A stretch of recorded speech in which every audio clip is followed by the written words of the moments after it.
Salut, c'est Clément, dernier jour à Bali. Dans cette vidéo, je vais vous parler de comment devenir plus charismatique avec le travail de l'ombre.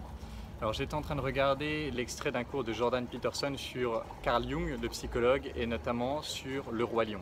Et si vous parlez anglais, je vous invite à regarder cette vidéo que je vous mettrai dans la description parce qu'elle est ouf, elle est surpuissante. Enfin, c'est deux vidéos surpuissantes.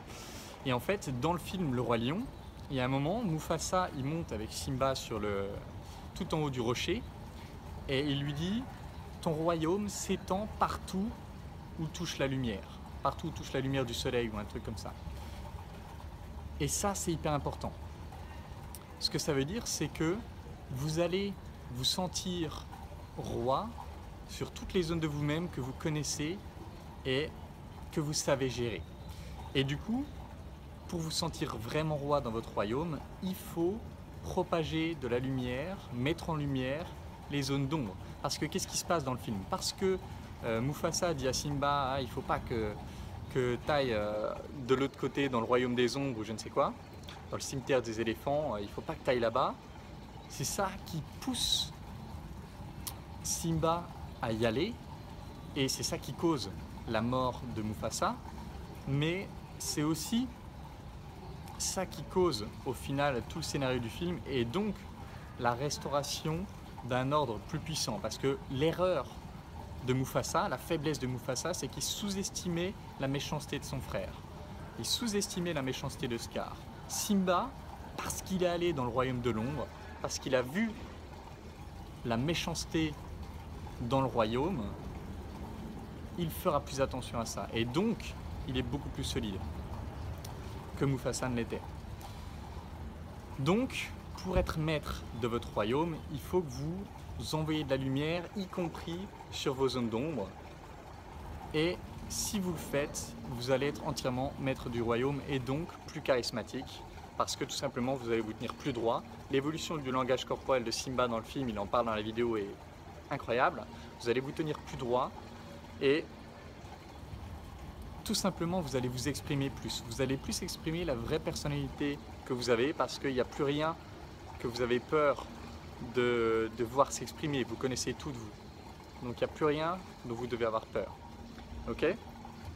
Maintenant la question c'est comment est-ce qu'on va faire pour mettre en lumière ces zones d'ombre? Comment est-ce qu'on va faire pour projeter de la lumière sur ces zones d'ombre et pour les maîtriser? Je vais vous donner 3 façons de faire. La première, c'est grâce à la connexion authentique. Grâce à la connexion authentique et certains jeux de connexion authentique, on va aller chercher ces zones d'ombre directement et les exprimer dans un groupe pour les dissiper. Un exercice que je fais très souvent en atelier et que je fais dans l'école des guerriers, ça s'appelle « Ce que je ne veux pas que tu saches de moi » ou que vous sachiez de moi. Et l'idée, c'est que tu te mets, je vous invite à tester ça avec votre meilleur pote, vous vous mettez face à face avec lui et chacun à votre tour, vous finissez la phrase suivante. Ce que je ne veux pas que tu saches de moi, c'est 3 petits points. Exemple, ce que je veux pas que tu saches de moi, ce que je veux pas que vous sachiez de moi, je vais le faire là directement. Ce que je veux pas que vous sachiez de moi. Ce que je veux pas que vous sachiez de moi, c'est que j'ai déjà demandé 2 fois à Raj de Autodisciple de faire une interview et il m'a mis les 2 fois un râteau. Par exemple. Et ouais, je vois que c'est un truc qui ou si je me retrouvais face à lui, ça pourrait me mettre un petit peu mal à l'aise. Mais en fait, maintenant que je le dis, je me dis bon, ok, il m'a mis un râteau, il n'est pas intéressé soit par ce que je fais, soit il n'a pas le temps de regarder, il s'en fout. Ok, next, c'est un truc dont j'ai plus à me cacher. Donc imaginez, je me retrouve dans une pièce avec des abonnés à moi et des abonnés à lui. Le fait de l'avoir exprimé, bah, c'est ok, mes abonnés le savent. Ok, peut-être que les siens le sont aussi, c'est ok. Vous voyez, c'est un exemple qui va faire que du coup, au lieu d'arriver dans l'atelier, admettons qu'il fasse un atelier et que j'y aille, ce que j'aimerais bien faire d'ailleurs, je n'ai jamais eu l'occasion, mais admettons qu'il fasse un atelier et que j'y aille, si je n'avais pas exprimé ça, peut-être que j'aurais eu tendance à me dire merde, qui est-ce qui est au courant, comment est-ce que lui va réagir quand il me voit, etc. Et je pourrais être un petit peu sur la défensive et donc ben, au niveau de mon charisme, pareil, ça se referme. Alors que le fait de l'avoir exprimé, de l'avoir jeté dans la mare, ben, ok, c'est bon. Ok, donc ça c'est un exemple. Donc vous pouvez faire du travail de l'ombre, envoyer de la lumière sur une zone d'ombre de telle sorte qu'elle ne vous dérange plus, donc que vous deveniez le roi dans votre royaume intérieur. Maintenant, un deuxième moyen, c'est grâce à l'interprétation des rêves et aux rêves lucides. Donc c'est pour ça, certains disent « Ah, c'est hors sujet, tu fais ça pour les vues ». Alors je fais ça pour les vues, évidemment, que j'ai envie que ça me rapporte des followers, mais je ne ferai pas un truc juste pour les vues. Si je le fais, c'est parce que je suis convaincu de son importance fondamentale, de l'importance fondamentale du travail du rêve pour l'aspect thérapeutique, pour devenir plus fort. Et en fait, ce qu'on observe, c'est qu'en interprétant vos rêves, c'est un combiné de zones d'ombre. Vos rêves, c'est un catalogue de zones d'ombre. Et du coup, en faisant l'interprétation de vos rêves, vous mettez en lumière des zones d'ombre. Et le simple fait de les mettre en lumière, ça peut les dissiper, mais vous pouvez aussi, une fois que vous savez clairement lesquelles elles sont, mettre un plan d'action pour vous en débarrasser. Et le niveau suivant, c'est avec le rêve lucide. Si vous devenez lucide dans un rêve et que vous contrez un cauchemar, vous désensibilisez directement la zone d'ombre sur laquelle il agit. Alors ça ne veut pas dire que vous l'annulez complètement, enfin peut-être que si d'ailleurs, mais pour l'instant j'ai pas de preuve. En tout cas, ça la désensibilise, ça c'est sûr. Et du coup, avec la maîtrise du rêve lucide et de l'interprétation des rêves, vous allez directement mettre en lumière et désarmer certaines de vos zones d'ombre, donc devenir encore plus roi dans votre royaume intérieur. La troisième façon que je voudrais vous proposer pour faire du travail de l'ombre et donc devenir plus charismatique en devenant le roi de votre royaume, c'est ce dont parlait plus directement Jung dans son livre, c'est d'observer ce qui vous énerve chez les gens. Alors c'est aussi dans vos personnages de rêve, mais en général, d'observer ce qui vous énerve chez les gens, parce que ce qu'il explique, c'est que si quelque chose vous énerve chez les gens, c'est soit parce que c'est un trait de caractère que vous avez aussi et que vous essayez de réprimer, soit que c'est un trait de caractère que vous avez peur de développer. En gros, soit c'est, dans tous les cas, c'est de la peur. Soit c'est j'ai peur parce que je l'ai et j'ai peur que ça s'exprime, soit j'ai peur de l'avoir dans le futur. Et dans les deux cas, c'est une zone d'ombre. Et je voudrais vous donner un exemple concret. Pendant longtemps, je détestais les gros. Les gens qui étaient en surpoids, ça m'énervait. Dès que j'en voyais un, je ressentais du dégoût et presque de la haine.